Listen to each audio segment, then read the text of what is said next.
কবর যে একদিন মরতে হবে, এই ডরই তো করছি। মরতে যদি না হতো তাহলে মানুষ কি কিছু করতো? কিচ্ছু করতো না। যদি মরতে না হতো মানুষ কোনো আমল করতো না। তবে মরতে হবে তারই ভয়ে তো আলহামদুলিল্লাহ, জাযাকাল্লাহ, বারাকাল্লাহ, হায়াকাল্লাহ। আল্লাহ আমার ভাইজান 1000 টাকা দিয়েছেন, তুমি কবুল করো। ওয়ালাইকুম আসসালাম ওয়া রাহমাতুল্লাহ। আমার খালাজান উনি 510 টাকা, আল্লাহু আকবার। উনি আলহামদুলিল্লাহ, আল্লাহ গো আমার খালা মাবুদ 510 টাকা, আল্লাহ ওনার হায়াতকে দারাজ করো।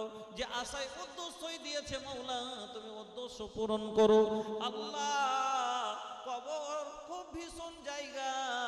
এখন যদি বলা যায় ওই কবরে যাওয়ার, কবরস্থানে যাওয়ার জন্য ভয়ে যেতে পারবে না, কিন্তু ওই কবরে আল্লাহরে শুইতে হবে, ওই কবরে থাকতে হবে। মাবুদ আল্লাহ, ওই ভীষণ কবর থেকে তুমি আল্লাহ তাদেরকে বাঁচিয়ে নিও, আল্লাহ কবরের শাস্তি থেকে বাঁচিয়ে নিও, আল্লাহ কবর কোষাদা করে দিও ইলাহাল আলামিন। তোমার কাছে দোয়া করি। আর এক ভাইজান আমার আল্লাহ, উনি 1000 টাকা দিয়ে গেলেন, আল্লাহ ভাইজানের দানকে কবুল করো। রব্বানা তাকাব্বাল দুআনা ইন্নাকা আনতাস সামিউল আলিম। আমিন আল্লাহুম্মা আমিন। আল্লাহুম্মা বারিক লাহুম ফীমা রাযাকতাহুম ওয়াগফির লাহুম ওয়ারহামহুম। আমিন আল্লাহুম্মা আমিন।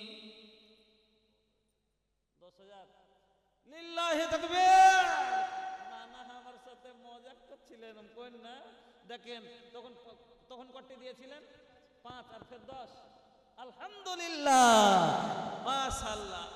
দেনে ওয়ালা উসমান গনির মতন একবারে দিব, 3 বার দিব। হ্যাঁ, 3 5 15। আলহামদুলিল্লাহ, উনি করে দিলেন 15,000 টাকা। আল্লাহুম্মা সাল্লি আলাইহি, আল্লাহুম্মা বারিক আলাইহি, আল্লাহুম্মা বারিক ফি আহলিক ওয়া মালিক ওয়া হায়াতিক। আল্লাহ তুমি কবুল করো, সুখের জীবন দান করো। যা হোক, বক্তা চলে এসছে, অনেক কথা বলছিলাম। ভাইজান একটাই কথা শেষে বলবো, যে জান্নাত মরতে হবে, আর মরতে গেলে আপনাকে শেষ ঠিকানায় যেতে হবে একদিন, যেটা আমাদের আসল ঠিকানা আছে সেখানে পৌঁছাতে হবে। জীবনের গাড়ি এখন চলছে, জীবনের গাড়ি চলছে, শেষ ঠিকানায় পৌঁছাতে হবে। তো আমি বলবো যে শেষ ঠিকানাটা ভালো করার চেষ্টা করে। আখেরাতে শেষে এটাই বলবো যে জান্নাত পেতে চাই, শেষ ঠিকানা আমরা যেন শেষ ঠিকানাটা জান্নাত আমাদের হয়। আল্লাহ তুমি আমাদের সকলকে জান্নাতুল ফেরদাউসে জায়গা দিও। আর যদি জান্নাতে ঠিকানা নিতে চাই তাহলে ভাই আল্লাহ বললেন যে ইন্নাল্লাযিনা আমানু ওয়া আমিলুস সলিহাতি লাহুম জান্নাতুন। জান্নাত কার জন্য? যারা ঈমান আনার পরে নেক আমল করেছে। তো ভাই ঈমান আমরা সবাই এনেছি, এখন নেক আমলের প্রয়োজন আছে। আপনারা সকলকে বলবো, দেখেন যদি মাল হয় তাহলে কি করবেন? জাকাত দেবেন। যদি ঢের মাল হয় তাহলে আপনার উপরে হজ খরচ হবে, তাহলে হজ করবেন। হ্যাঁ, ওগুলো বাদ, গরিবের জন্য। হ্যাঁ, মাসে 1 বছরে একবার রোজা করবেন।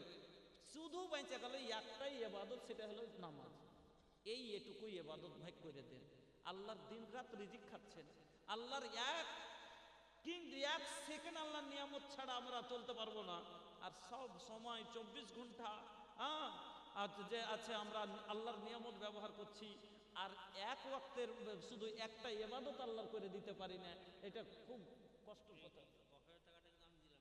এটা আলহামদুলিল্লাহ, আচ্ছা বাপ উনি ছেলে, ছেলের মাল বাপের, বাপের মাল ছেলের, ওনার ছেলে আমার নানা জানের ছেলে দিয়েছেন 10,000 টাকা। আলহামদুলিল্লাহ, শেষের সময় এই কথা বলে এখান থেকে বিদায় নিচ্ছি।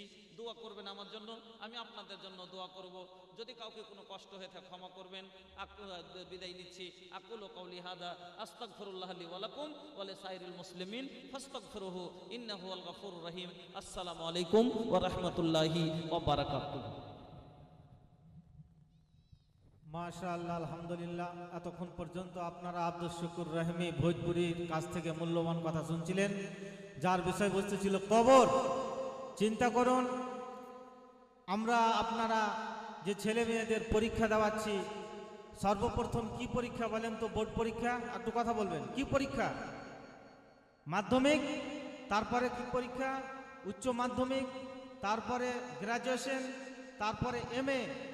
তো আপনার ছেলে বা আপনার মেয়ে যদি সরাসরি বলে যে আমি একেবারে ইউনিভার্সিটি যাব, ইউনিভার্সিটিতে পরীক্ষা দেব, তো দিতে পারবে? তো প্রথম পরীক্ষা কি দিতে হবে? মাধ্যমিক দিতে হবে। তাহলে প্রথম যেটা প্রশ্ন করা হবে আমাদের কিয়ামতের দিন, আল্লাহর নবী বলছেন আউয়ালু মা ইউহাসাবু বিহিল আবদু ইয়াউমাল কিয়ামাতি আস-সালাহ। সর্বপ্রথম যেটা প্রশ্ন করা হবে সেটা হচ্ছে নামাজ। তো সেই নামাজ আমাদের ভিতরে সেই পরিবেশ তৈরি করতে হবে, নামাজ সম্পর্কে জিজ্ঞাসা করা হবে। আমরা কবর, জান্নাত, জাহান্নাম যা কিছু করি না কেন, যা কিছু ভাবি না কেন, নামাজের পরিবেশ তৈরি করতে হবে। যাই হোক, আপনারা ধীরস্থিরভাবে এ পর্যন্ত বসে আছেন, আপনাদের অসংখ্য ধন্যবাদ। জাযাকুমুল্লাহু খায়রাল জাযা ফিদ দুনিয়া ওয়াল আখিরা। এখন আপনাদের সামনে যার জন্য আপনারা অপেক্ষায় আছেন তিনি হচ্ছেন আব্দুল্লাহ সালেম কাসিমি সাহাব, একেবারে আসছেন আরারিয়া থেকে। আপনারা সুন্দরভাবে বসুন। मैं अब्दुल्ला सालेम कासमी साहब को दावत देता हूं।